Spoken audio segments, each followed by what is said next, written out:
खुलुमबाय गिबियावनो नोंथांमोन बयखौबो सोरजिदा क्रिएटिभिटी चेनेलाव बरायनानै लाग्रोनायजों लोगोसे फुंबिलिनि गाहाम हामलायनायखौ बावहरग्रोनाय जालायबाय। दिनै फुंबिलिनि माखासे गोनांथार खौरांफोरखौ नोंथांमोननि सिगाङाव फोरमायथिना होनो आवगायनाय जालायबाय। नोंथांमोनहा नायनानै जुदि मोजां मोनोब्ला लाइक खालामगोन, शेयार खालामगोन होनना आसा खालामबाय। लोगोसे चेनेलाव गोदान फैदोंब्ला आरो सानफ्रामबोनि बेबायदि खौरांफोरखौ मोनबाय थानो लुबैदोंब्ला जाहाथे चेनेलखौ साबस्क्राइब खालामनानै लायो बेखौनो गुरै खावलायबाय। थ' बिदिब्ला जोङो दिनैनि माखासे गोनांथार खौरांफोरखौ खोनासंलांदिनि। दावराव देख्रेब नार्जारिखौनो जोंनि बिटिआर ओनसोलाव नेगेटिभिटी सानग्रानि गुदि बिफां होननानै बुंब्लाबो बारा जानाय नङा। लोगोसे दावराव देख्रेब नार्जारियानो गोदो गोदायनिफ्रायनो बर' हारियाव गावजों गाव गुलाय गुजाय खालामबोबाय थाखादोंमोन। नंगौ, बेफोर बाथ्राखौ बुंथिनानै होदों बिटिआरनि मावफुं सोद्रोमा राकेश ब्रह्म बिथाङा। मिथिनो मोननाय बायदिब्ला आथिखालाव खौरां बिजोंफोरनि गेजेरजों मिथिनो मोनबाय थानाय जादों दि थारैनो बिटिआर ओनसोलाव गोबांथार माखासे बिटिआर गोरोबथाखौ लानानै रायजो राजाफोरनि गेजेराव नंखाय फोसावदिंबाय थानायखौ मिथिनो मोन्दों। मख'नो गोनांदि मैयाबो बे बाथ्राखौ नोजोर बोनानैनो बिथां राकेश ब्रह्मआ खौरां बिजोंफोरनि गेजेरजों थारैनो बुंथिनानै होनाय बायदिब्ला दावराव देख्रेब आरो अमर सिंह ब्रह्म बिथांमोनहा थारैनो गुसेब सोलोनि मानसि। बिथांमोनहा नंखाय खोथाखौ लानानैनो थारैनो हब्रा हब्रा खौरां बिजोंफोरनि गेजेरजों रायजो राजाफोरनि गेजेराव नंखायखौ फोसावदिंगासिनो दङ। बिथांमोनहा गुसेब गोसोनि, जायनिखायनो बिथांमोनहा नंखाय बाथ्राफोरखौ लानानैनो गावजों गावनि गेजेराव दावराव दावसि खालामबाय थादों। लोगोसे फैबाय थानाय समाव बेबायदिनि दावराव दावसिया बिथांमोननि थाखायनो थारैनो जायोब्ला थारैनो दावराव देख्रेब आरो अमर सिंह ब्रह्म बिथांमोनहानो बेनि बजाखौ रुजुननांगोन होननानैबो बुंथिनानै होबावदों।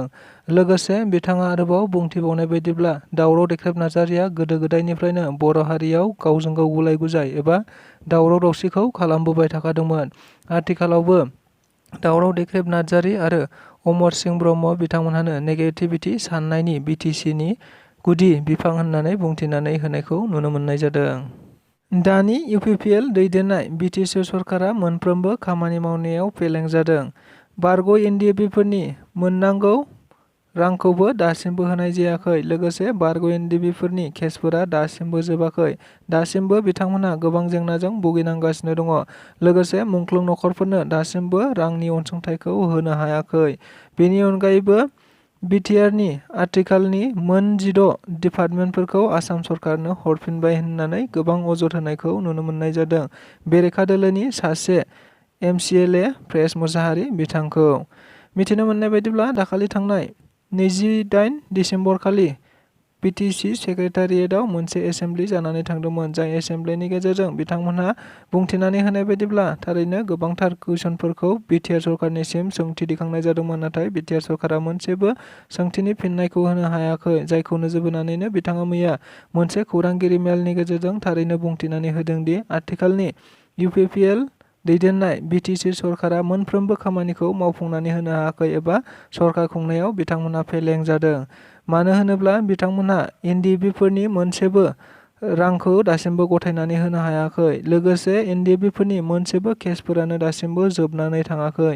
बेनि अनगायैबो मुंख्लं नखरफोरनोबो बिथांमोनहा रांनि अनसुंथाइखौबो दासिमबो होनो हायाखै।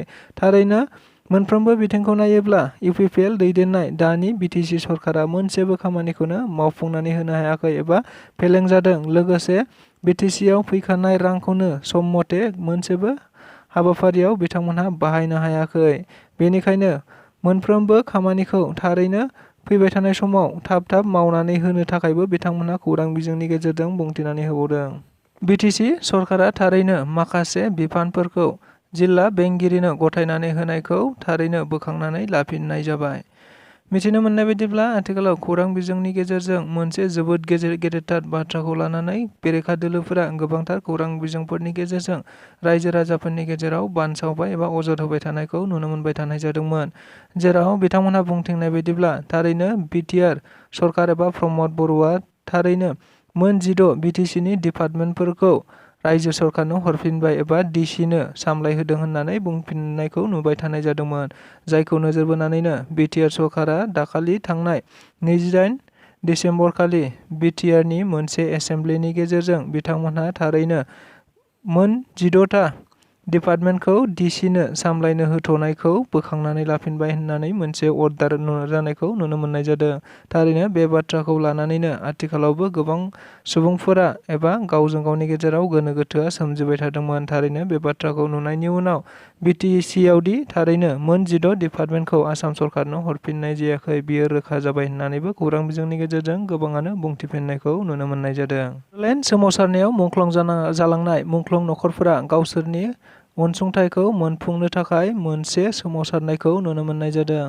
मख'नो गोनांदि थांनाय 2020 मायथाइयाव जालांनाय बिटिआर गोरोबथाजों फैफाखानाय मोनसे बड'लेण्ड सोमावसारनायाव मुंख्लं जालांनाय नखरफोरनो गासै 5 लाख रां अनसुंथाइ होनो गोनांमोन। नाथाय बे 5 लाख रांखौ गोबां मुंख्लं नखरफोरा मोनलांदोंमोनब्लाबो नाथायबा गोबांथार मुंख्लं नखरफोरानो बे रां मोननायखौ गोजानाव थानो गोनां जादोंमोन। जायखौ नोजोर बोनानैनो गोबां समाव बिथांमोनहा एबा जायफ्रा थालांदों बिथांमोनहा सम सम बेबायदिनो सोमावसारबोबाय थानायखौ नुनो मोननाय जादों। मख'नो गोनांदि बेबायदिनो मैयाबो मुसलपुरनि डिसि अफिसाव मोनसे गोख्रों सोमावसारनायखौ नुनो मोननाय जादों। जेराव बिथांमोनहा थारैनो बुंथिनानै होनाय बायदिब्ला मुंख्लं नखरफोरनि जानाखि मोननांगौ 5 लाख रां बे 5 लाख रांखौ थाबैनो होनो थाखाय बिटिआर गभर्नमेन्टखौ खावलायनायखौ नुनो मोननाय जादों।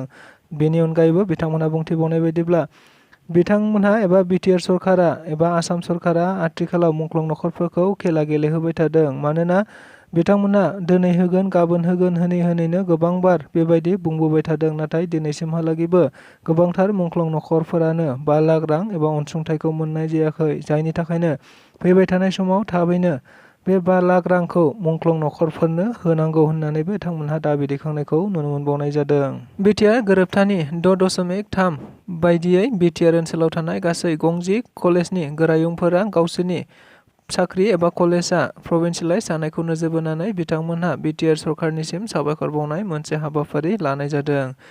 मिथिनो मोननाय बायदिब्ला दाखालि थांनाय 28 दिसेम्बरखालि क'क्राझारनि बिटिसि सेक्रेटारियाव गोजां बोथोरनि जथुम्मा थांनायाव लोगोसे बे जथुम्मायाव थारैनो बिटिसि ओनसोलाव थानाय गासै प्रभिन्सियेलाइज नङै फरायसालिमाफोरखौ प्रभिन्सियेलाइज खालामनायखौ नोजोर बोनानै बिथांमोनहा एबा प्रभिन्सियेलाइज जानाय गासै 60 कलेजफोरनि गोरायुंफोरा मोनसे खौरांगिरि मेलनि गेजेरजों बिटिआरनि गाहाय मावफुं सोद्रोमा प्रमद बर'जों लोगोसे बिटिआर गोरोबथानि सागानगिरि साफ्रोमनिसिमबो साबायखर बावनायखौ नुनो मोननाय जादों। मख'नो गोनांदि बिथांमोनहा खौरांगिरिफोरनि गेजेरजों बुंथिनानै होनाय बायदिब्ला थारैनो बिथांमोनहा गरसेबो रां एबा बेथन गैयालासेनो गासै 30-35 बोसोरहालागै कलेजाव सेक्रिफाइस होबोनायनि उनाव थारैनो बिटिआर गोरोबथानि बेबायदि मावफुंनानै होनायखौ नोजोर बोनानै बिथांमोनहा बिटिआर सरकारनि मानगोनां गाहाय मावफुं सोद्रोमा प्रमद बर'जों लोगोसे गुबुन गुबुन सागानगिरि बिथांमोननिसिमबो थारैनो साबायखर बावहरनायखौ नुनो मोननाय जादों। लोगोसे फैबाय थानाय समाव आरोबाव थालांनाय माखासे फरायसालिमाफोरखौ लोगोसे 6.3 दफानि माखासे गोनांथार मावफुंफोरखौ मावफुंनानै होलांबाय थागोन होननानैबो बिथाङा बुंथिनानै होबावदों। गहपुर ओनसोलाव फैबाय थानाय जानुवारि दानावनो 3600 नखरफोरनो थारैनो हानि फोरमान बिलाइखौ गथायना होनाय जाबावगोन। लोगोसे 1500सोआ थालांबावगोन। बेखौबो जेरैखि जाया फैबाय थानाय समाव थारैनो जर जबरदस्ति खालामनानैबाबो हाखौ राननानै होगोन होननानै बुंथिनानै होदों बिटिआरनि गाहाय मावफुं सोद्रोमा प्रमद बर' बिथाङा। मिथिनो मोननाय बायदिब्ला बिथाङा मैया बिश्वनाथ जिल्ला दुलाराय बर' फरायसा आफादनि खुंगा 7थि थान्दै जख'न्थाइ हाबाफारियाव बाहागो लाहैनानै बे बाथ्राखौ रायजो राजाफोरनि गेजेराव गावनि बिबुंथियाव बुंथिनानै होनायखौ नुनो मोननाय जादों। मख'नो गोनांदि बिथाङा गावनि बिबुंथियाव बुंथिनानै होनाय बायदिब्ला गहपुर एबा बिश्वनाथ ओनसोलाव थारैनो बिथाङा 1500निबो बांसिन रायजो राजा एबा नखरफोरनो हानि फोरमानलाइखौ गथायनानै होखांबाय। लोगोसे फैबाय थानाय समाव आरोबाव गहपुर एबा बिश्वनाथ ओनसोलावनो गासै 3600निबो बांसिन रायजो राजाफोरनि हाया रेडि जानानै दंखायो। थारैनो जानुवारिनि गेजेरावनो बे हाखौ राननानै होनाय जागोन। लोगोसे आद्रा थाबावगोन 1500। बे 1500सो आद्रा थाबावनायखौबो फैबाय थानाय समाव जेरैखि जाया होथारनाय जागोन होननानैबो बुंथिनानै होबावनायखौ नुनो मोनबावनाय जादों। कार्बि आंलं जिल्लानि सिङाव थानाय बर' फिसाफोरनि हाजोआरि मोनथाया जेब्लासिम जाफुङा अब्लासिम सोमावसारनाया थाबाय थागोन। बाथ्राखौ बुंथिनानै होदों दुलाराय बर' फरायसा आफादनि मानगोनां आफादगिरि दिपेन बर' बिथाङा। मिथिनो मोननाय बायदिब्ला मैया 53थि कार्बि आंलं जिल्ला दुलाराय बर' फरायसा आफादनि थान्दै जखनथाइ हाबाफारियाव बाहागो लानानै बे बाथ्राखौ गावनि बिबुंथियाव बुंथिनायखौ नुनो मोननाय जादों। मख'नो गोनांदि मैयानि गेवलां मेलाव थारैनो बराय बिबुंथि लाखियो बानजाय आफादनि आफादगिरि दिन'नाथ बसुमतारी बिथाङा लोगोसे गेवलां मेलाव बाहागो लाहैदोंमोन।